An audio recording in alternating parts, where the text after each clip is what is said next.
suena la historia de un dios que fue asesinado, pero resucitó pocos días después, ascendió a los cielos y desde entonces juzga a los muertos. Su símbolo es una cruz. Sí, es la historia de nuestro Señor Jesús, de nuestro Señor Osiris. Me he equivocado, me refería a esta cruz. El antiguo Egipto es fácil de situar. Solo tienes que sumar las fronteras de Egipto y Sudán. Faraones, chorrocientas dinastías de ellos, pirámides, momias, gatos, momias de gatos, la esfinge, dioses con cara de bicho, estatuas enormes, escritura jeroglífica, la más antigua del mundo, dicen. Conoces todos estos detalles, ¿verdad? Bien, porque así podemos hablar de otras cosas. Perdona, se me ha olvidado. El antiguo Egipto se desarrolla a lo largo del río Nilo. ¿Por qué? Veamos. El Sáhara era un jardín de puta madre con elefantes y jirafas, y se vivía muy bien allí, pero se secó hace unos 5000 años, así que la gente se fue arrimando a este río enorme, el Nilo. El Nilo es muy fértil, se puede cultivar cojonudamente en él, solo hay que controlarlo un poco porque a veces se emociona y se desborda. Aquí, río de puta madre, por aquí desierto, por aquí también, por aquí montañas, aquí el mar Mediterráneo, por aquí el mar Rojo. Sería un país protegido por murallas naturales. Por eso, mientras otras culturas aparecen y desaparecen, ellos se mantienen prácticamente igual, política y socialmente, estables. No parece muy sexy, pero de hecho el equilibrio, o Ma'at, era la base de su pensamiento. La sociedad era una pirámide con el faraón encima, y se le veneraba como a un dios, pero a cambio debía mantener ese equilibrio. Por ejemplo, el Estado distribuía trigo en tiempos de hambre. A cambio, solo tenías que construir pirámides. No las construían con esclavos. De hecho, habían hasta huelgas. La sanidad era pública, el hombre y la mujer eran iguales ante la ley. De hecho, se podían hasta divorciar. Habían anticonceptivos. No quiero decir que esto fuera el país de la piruleta. Habían muchas cosas terribles. Te crujían impuestos. Si ahora llegamos hasta los 70, 80 años, ellos la palmaban entre los 20 y los 30. Pero joder, Estados Unidos tiene 240 años. La antigua Grecia llegó a 700. Roma cumplió 1200. Ellos mantuvieron ese equilibrio durante 3000 años. A todo esto, la balanza como símbolo de justicia viene de Egipto, al igual que la idea de ser juzgado después de la muerte. Otra cosa muy interesante es que Egipto es pionero en ciencia, en matemáticas. Yo tampoco sé leerlo. En arquitectura, por supuesto. Usaron las estrellas para orientar al norte las pirámides con una precisión brutal. El primer tratado de medicina es suyo. Se implantaron tornillos ortopédicos. Sin embargo, para los historiadores, lo suyo no era exactamente ciencia. Eran pioneros en diagnosticar enfermedades, pero en las curas todavía se mezcla auténtica medicina con religión. Les faltaba un toquecito, digamos. Ese toque se lo dieron los griegos. Les flipaba Egipto. Y los egipcios les apreciaban bastante. Hasta les dejaron tener ciudades propias. Muchos de ellos, como Herodoto, Pitágoras, Tales de Mileto o Platón, pasaron buenas temporadas empollando aquí y comenzaron a traerse cosas de Egipto, pero despojándolas de religión y magia, dándoles un toque racional. Simplemente copiaban.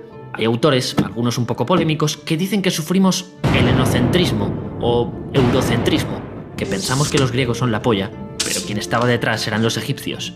Bueno, lo que sí está claro es que los egipcios fueron la polla mucho antes de encontrarse con los griegos.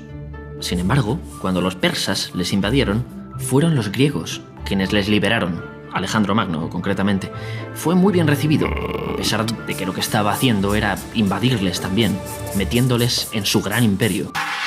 Alejandro funda Alejandría, el Harvard de la época, el sitio más guay del Mediterráneo para estudiar. ¿Te suena la Biblioteca de Alejandría? Era solo una parte del primer centro científico del mundo, el Musaeum. De ahí viene nuestra palabra museo. Cualquier texto que pasaba por aquí era confiscado, se hacía una copia para la biblioteca y se devolvía. Copiaron casi 500.000 de libros. Un poco copiotas sí que eran los griegos. Alejandría era también el mayor centro comercial de la antigüedad. Aquí llegaban barcos cargados de bronce de España, estaño de Bretaña, algodón de las Indias y sedas de China. Pero el Ma'at se impone. Alejandro muere y su imperio desaparece. De nuevo, Egipto vuelve a ser un reino, pero Alejandro deja a sus amigos en el poder. Los nuevos faraones son medio griegos, ni siquiera hablan egipcio. A ellos había que traducírselo todo, como en la piedra de Rosetta, en griego y egipcio, gracias a la cual hemos descifrado los jeroglíficos. ¡Pum! lo que queda del imperio de Alejandro es conquistado por Roma. ¿Qué le pasará a Egipto? Justo en esta época sucede el juego de Ubisoft, cuando Roma comienza a entrar en Egipto.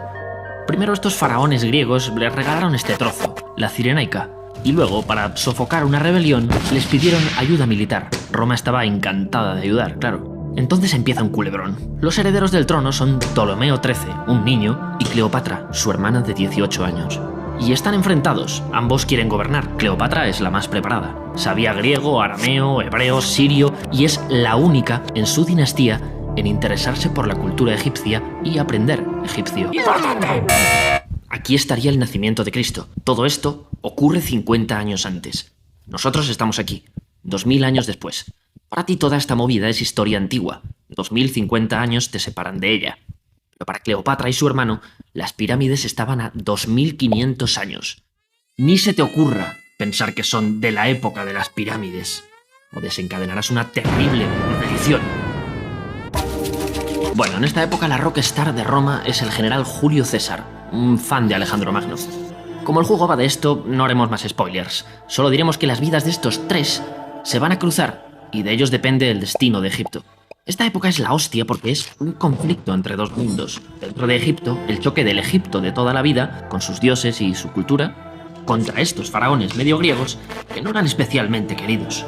Por otra parte, el choque de Egipto, civilización de 3000 años, con Roma, cultura joven de solo 700 años. Se nos acaba el tiempo. Cuando pensamos en ciertas épocas lo hacemos resumiéndolas en una o dos ideas, grandes logros que nos han dejado. Grecia igual democracia o filosofía. Roma igual derecho romano, un imperio con la misma ley. Y latín, la superlengua común. Y acueductos o carreteras. Sin embargo, parece que no tenemos algo similar con Egipto, pero sí un montón de ideas sueltas en nuestra cabeza que pueden hasta ser contradictorias. Dependiendo de qué mires, puede parecerte un mundo extraño, o una sociedad racional y científica, o gente muy creepy, o construcciones gigantes, aislada del mundo o hiperconectada, avanzada o tradicional. Es difícil explicar una cultura milenaria en 7 minutos, y hemos tenido que hacer como los griegos, quedarnos solo con algunas cosas. De hecho, eso hacían nuestros libros de texto del cole. Más o menos hasta aquí llegaban